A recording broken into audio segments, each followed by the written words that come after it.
Selanjutnya jelang putusan sidang sengketa Pilpres di Mahkamah Konstitusi, dukungan massa pro dan kontra terus disuarakan. Sementara itu, Co-Kapten Timnas Anies Mohaimin, Sudirman Said berharap Hakim MK memutuskan sengketa Pilpres 2024 dengan adil sesuai harapan masyarakat.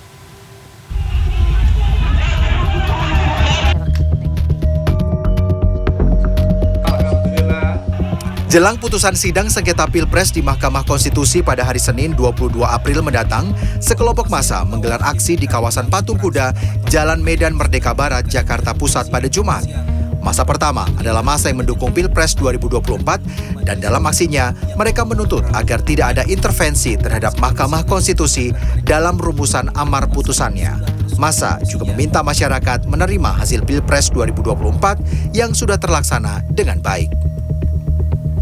Sementara, massa penolak Pilpres 2024 menuntut agar MK memutus perkara sengketa Pilpres dengan mendiskualifikasi paslon Prabowo Gibran dan meminta Pilpres 2024 diulang.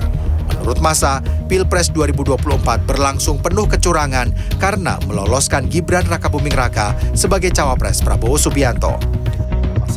Kesal karena ada masa tandingan, aksi unjuk rasa mengawal Hakim MK terlibat kericuhan dengan kelompok pendukung Mahkamah Konstitusi di Patung Kuda, Jakarta Pusat, Jumat siang. Aksi saling lempar pun tak terelakkan. Sejumlah orang terluka dan dibawa ke mobil ambulan yang sudah siaga.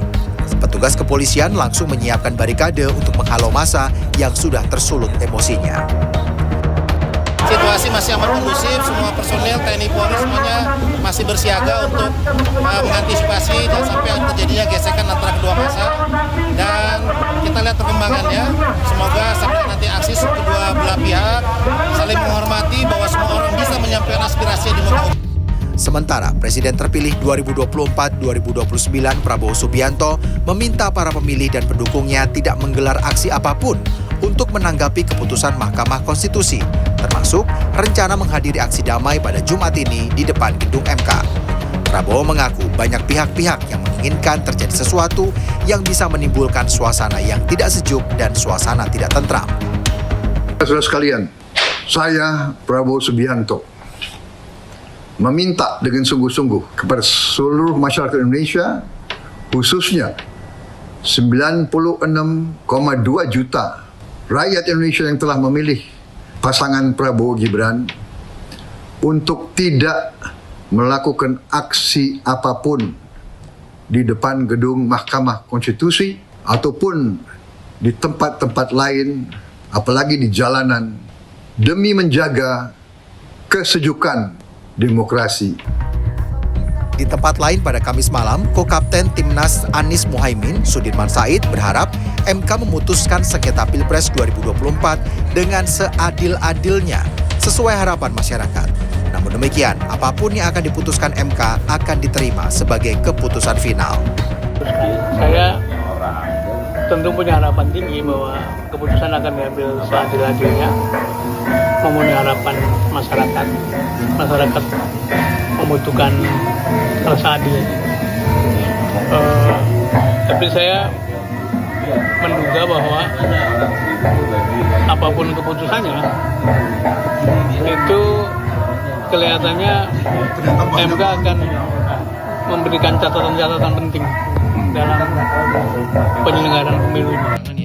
Di sisi lain, Lembaga Survei Indonesia merilis survei tingkat kepercayaan publik terhadap lembaga negara usai pemilihan umum 2024. Dalam survei ini, tingkat kepercayaan publik ke Mahkamah Konstitusi naik usai pemilu dan pada masa sidang sengketa Pilpres. Survei ini dilakukan kepada 1.213 responden dengan margin of error sekitar 2,9%. MK menjadi lembaga yang nomor 3 atau 4 bersaing dengan Kejaksaan Agung yang dipercaya oleh masyarakat. Hanya kalah dari TNI dan Presiden. Ya. Menurut Jayadi, hal yang cukup menarik adalah responden yang mengikuti sidang sengketa Pilpres 2024. Mayoritas percaya bahwa MK akan mengeluarkan keputusan sidang yang adil. Atau dengan kata lain, semakin masyarakat mengikuti sidang MK, maka citra positif atau kepercayaan terhadap MK juga tercipta. Dari Mahkamah Konstitusi, 3 hari jelang putusan terkait sengketa Pilpres, Mahkamah Konstitusi telah mengirimkan undangan kepada para pihak yang terlibat pada Jumat pagi. Setiap pihak boleh hadir maksimal 14 orang. Liputan CNN Indonesia.